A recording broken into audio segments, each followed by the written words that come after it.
What's up, leaders? Thank you for taking the time to watch this video so that you can take your next steps in growing as a leader.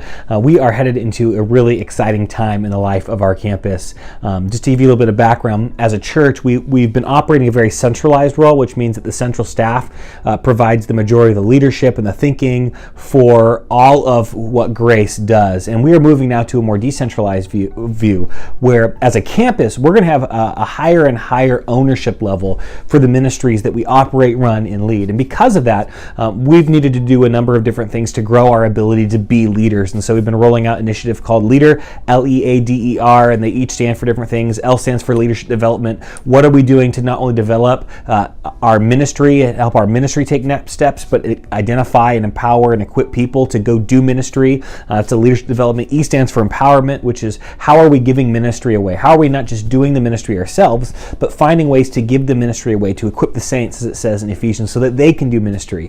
The best leaders are leaders that don't just do all the tasks, but find ways to invite other people into the process of doing ministry. A stands for affirmation. How are we affirming and investing and caring for the people that are on our team? D in leader stands for direction. How are we casting vision for where we're going and what we're trying to accomplish and why what we do matters on a regular basis? Then E stands for evaluation. How are we evaluating our ministry so that we're not just doing tasks and going through the motions week in and week out, but we're doing the hard work of thinking about our ministry so that we can work on our ministry, not just be in our ministry. And then lastly, R stands for recruiting. And today I want to talk about E, evaluation. And how do we evaluate? Because we're in a spot where we're about to grow rapidly. I mean, we've already been growing a ton as a campus. This time last year, we averaged roughly just over 400 people, including Easter. And this year, including Easter, we're averaging about 550 people per weekend, including Easter. Now, if you take away Easter and you look at what are we actually hovering around, we're hovering around 5 people. And if you're looking at 500 people. And if you were looking at last year, we were hovering right around 380 on your normal Sunday. And so we've grown immensely. We've grown almost 30% in the last year, and we're going to grow even more as we move into our new facility. And so learning how to think critically about our ministries and about our leadership to provide evaluation is going to be the difference between whether or not we thrive and grow and reach our potential as a campus, or whether or not we get stuck and we just start hitting our head over and over and over again as we just try to make our ministries work at the same level and same rate as they did when we were a 300-person campus, as we grow to become a 600, 700, 800 person campus. So we're going to talk about evaluation. And today I want to talk about the 1% rule. There is a great case study of the 1% rule. If you look at British cycling, and I'm not a cyclist, I don't ride bikes at all. I drive. I don't like running. I don't like walking. I don't like hiking. Put me in a car. I don't want to have to work to get anywhere. I'm just inherently lazy when it comes to that. But the British cyclist team, it was started in 1908. From 1908 to 2003, they won nothing. I mean, a handful of medals. They didn't win any major gold medals. They didn't win any Tour de France. They didn't accomplish anything. In fact, they were so bad that a lot of companies who had gear didn't want the British cycling team to use their gear because they thought it was negative marketing for the gear companies.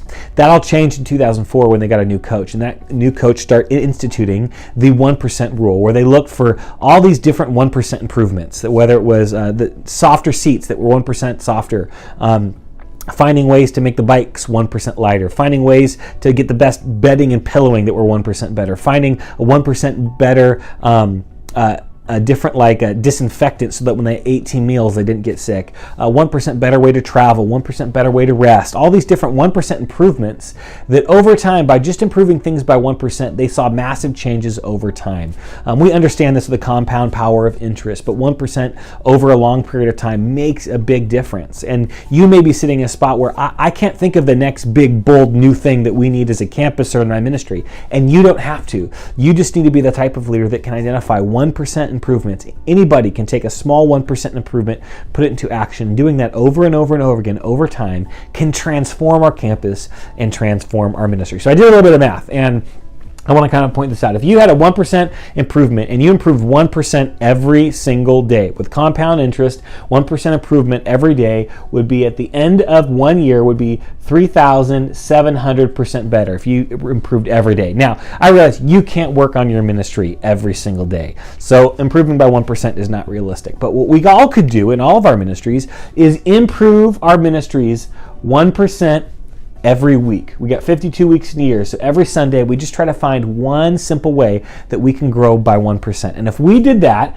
the math is pretty amazing. That ends up equaling 67% better by just improving things 1% a week. That means if we had 100 volunteers at the end of the year, we'd have 167 volunteers. As a campus, if we're hovering right around 500 people, that means that we would grow to almost 800 people by simply making 1% improvements every single week. And so what I want to do for you, I want to give you the opportunity to kind of stretch your leadership muscles and do a simple exercise. If you were part of our leadership training this last week, you did this exercise and you're going to be completing some homework on this. But I want to give you a small exercise that will be helpful. And then I want you to complete this homework, send it back to me, because this is going to be a way that I can make sure that I'm getting you the resourcing and the coaching and the people that you need to help you run your ministry and help your ministry grow. So this is what I want you to do. I want you to find 10 simple 1% improvements. Just write it down on a piece of paper. I'm going to send a form in an email. Just write down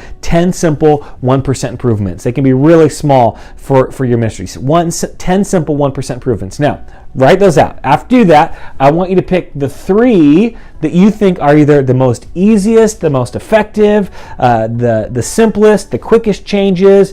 Just identify 3. Do you think if I just did these 3 things, those would be very simple, powerful 1% improvements? Now, once you identify those 3, I want you to list out 3 simple next steps.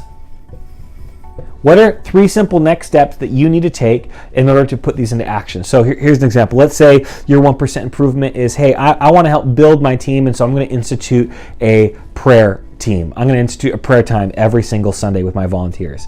And so that's your 1% improvement, is you're just going to add a little bit of prayer to your team meetings. And so you think, okay, next steps. What do I need to do? 1, I need to let people know that this is happening. 2, I need to find a way to capture the prayers. And 3, I need to send out a reminder text. So those are the 3 simple things. So you have your 10, identify your 3, circle the 3 that you want to do, and then simply bullet out 3 simple next steps to help accomplish those. And then over the next 3 weeks, just take one of those 1% improvements. Each week, do the 3 action steps to build your ministry and make it 1% better. Here's the thing that's cool. By just taking a simple 1% better, imagine what God could do if we all improved our ministries by 67% over the next year. Just imagine the number of people, imagine the number of people that get baptized, the number of stories, the number of people who are far from Jesus who end up coming to be a part of our teams and part of our campus, the number of people who are far from Christ who become followers of Christ simply because we put in just a little bit more effort, intentional effort, evaluating our ministries, finding 1% improvements so that we can help grow our ministries and develop healthy, thriving structure that we need as a campus to go to the next stage. Thank you so much for leading, and I look forward to seeing your responses and seeing what creativity and leadership you have to offer our campus as we grow to the next level. Thanks so much. Talk to you soon. Bye.